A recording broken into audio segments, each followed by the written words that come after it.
obediência e purificação.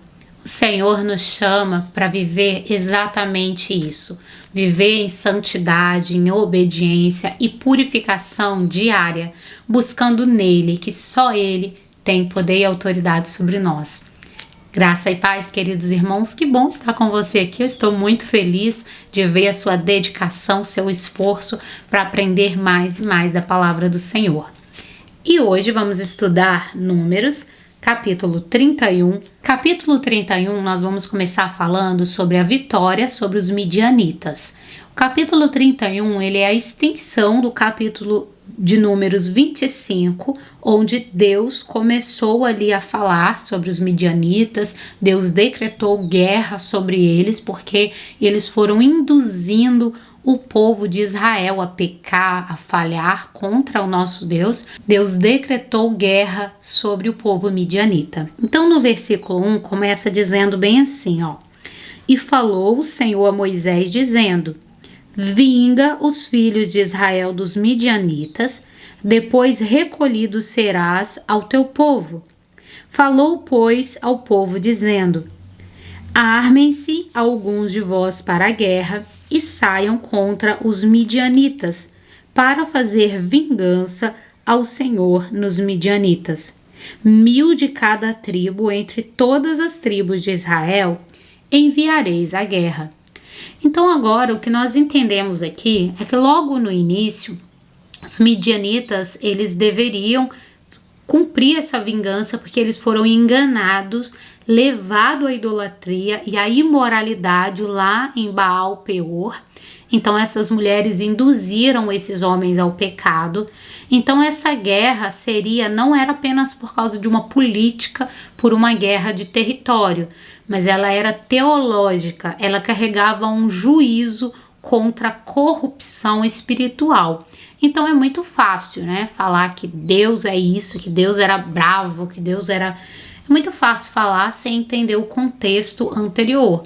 Então, se você não entende todo o contexto, comece da Bíblia de Gênesis 1, vai caminhando que você vai entender em algum momento.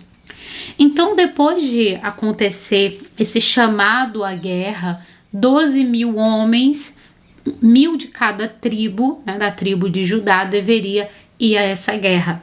No versículo 3 ao 6, nós vemos essa separação desses homens e depois nós vemos que Finéias, o sacerdote, foi com eles e ele levava os utensílios sagrados, mostrando que essa batalha tinha um caráter espiritual, não era militar, não era uma guerra simples. Então, nós vemos o resultado dessa guerra do versículo 7 ao 12. Então os reis de Midian todos foram mortos, entre eles Balaão. Se você se lembra de Balaão, nós falamos dele lá no capítulo 25, 26, 27. Então Balaão inicialmente foi levado para poder proferir mal sobre o povo, mas Deus o instruiu e ele proferiu bênção sobre esse povo, mas ele vai se perder no decorrer da caminhada. E então Balaão, o profeta, foi morto no meio desses. Então nós entendemos que Balaão, ele era um profeta que aceitava presentes, que ele proferia o que ele queria, até que Deus interviu quando entrou Israel em cena. Então quando Israel entra, ele faz exatamente o que Deus manda, mesmo que ele se perde no caminho, depois ele volta e ele vai seguindo, obedecendo ao Senhor. Então Balaão está entre esses mortos, junto desse povo, e as mulheres e as crianças foram levadas cativas por esse povo, e Moisés se indignou de uma ira santa, Ele se indignou porque as mulheres que haviam tirado os homens do propósito, e agora vem todo esse exército trazendo mulheres e crianças. Então, quando acontecia essas guerras, normalmente eles eliminavam todos os homens e mulheres e deixavam somente as crianças em vida. E tinha casos também que nem as crianças ficavam. Eles exterminavam toda a cidade. Então aqui Moisés se indigna e fala com eles: pode matar as mulheres, os meninos e fique somente as meninas. E ali eu fui pesquisar um pouquinho mais para entender o contexto do porquê que as meninas ficariam. Então essas meninas, elas não carregariam o peso que as mulheres adultas carregavam da idolatria, do pecado, de tudo aquilo que elas carregavam de abominação, idolatria a outros deuses. Então essas meninas crianças, elas cresceriam, elas se tornariam servas ou até mesmo elas se tornariam esposas. Isso porque era decretado que a partir dali essas meninas ficariam juntos. Então, dessa exterminação total, foram 32 meninas que foram deixadas, está dizendo no versículo 18. Porém, todas as crianças fêmeas, ou seja, meninas, que não conheceram homem algum, que não se deitou com eles, deixou viver. Então, queridos, nós vemos logo depois falando que era 32 mil meninas. Olha, era muita gente. Meu Deus, a cidade devia ser enorme. Então, nós podemos ver que na continuação que foi estabelecida uma purificação rigorosa dos soldados e dos bens que foram. Então, eles ficaram ali em observação, reservado, né, para haver essa purificação e de todos os bens que foram tragos daquela terra também. E logo no fim desse capítulo vai falar da divisão da presa, de coisas, né, dos despojos, coisas que foram tragas mediante a todo esse ataque. Então os bens conquistados foram divididos entre os guerreiros e o restante do povo também, e uma parte foi entregue ao Senhor como uma forma de oferta, e esse ato de separação mostrava que toda vitória deveria ser santificada ao Senhor, porque foi por causa dele que a guerra foi vencida.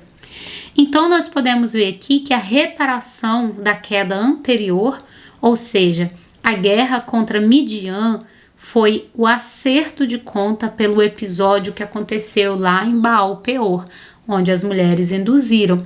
Então isso mostrou que Deus não se esquece quando algo precisa ser corrigido. Então é muito sério. A gente está lendo aqui algo que está falando de uma cidade inteira destruída. Você se lembra de Sodoma e Gomorra? Exatamente. Então aqui aconteceu o que aconteceu lá. Foi preciso uma correção dura e severa nesse tempo, para não haver uma contaminação maior ou piorar o que já estava ruim. E se você ver no versículo 16, está escrito aqui, ó: eis que estas foram as que o conselho de Balaão deram ocasião aos filhos de Israel de prevaricar contra o Senhor no negócio de Peor, pelo que houve aquela praga entre a congregação do Senhor. Então Balaão fez a vontade de Deus até certo ponto e depois ele se vira contra o Senhor, que ele mesmo tinha proferido bênção. Então Balaão vai ser morto porque ele tentou amaldiçoar Israel. Depois disso, que ele não conseguiu amaldiçoar, ele induziu o povo ao erro e isso levou consequência da desobediência, porque pode demorar, mas essa consequência chega. São os frutos dos nossos atos. Então, Cristo é a purificação. Assim como os guerreiros precisam se purificar depois da batalha, em Cristo nós aprendemos que nós não basta simplesmente vencer as lutas externas, mas é preciso também limpar o coração, porque o que está dentro importa muito mais do que o que está fora. E o que nós precisamos buscar? Discernimento espiritual. Então tem algumas guerras que não são físicas, não são com pessoas, não é contra a sua sogra que você não se dá bem, contra a sua nora, contra seu marido, contra seu ex-marido. Sua guerra não é contra essas pessoas, mas é espiritual. Então nós precisamos carregar tudo para o mundo espiritual e físico e buscar entendimento e discernimento se essa guerra realmente não é espiritual e às vezes nós estamos travando de batalha física. Então a purificação ela é tão importante quanto a vitória em meio à guerra e toda vitória precisa ser consagrada ao Senhor e que a gratidão pelas suas vitórias venha permanecer mesmo nos tempos difíceis.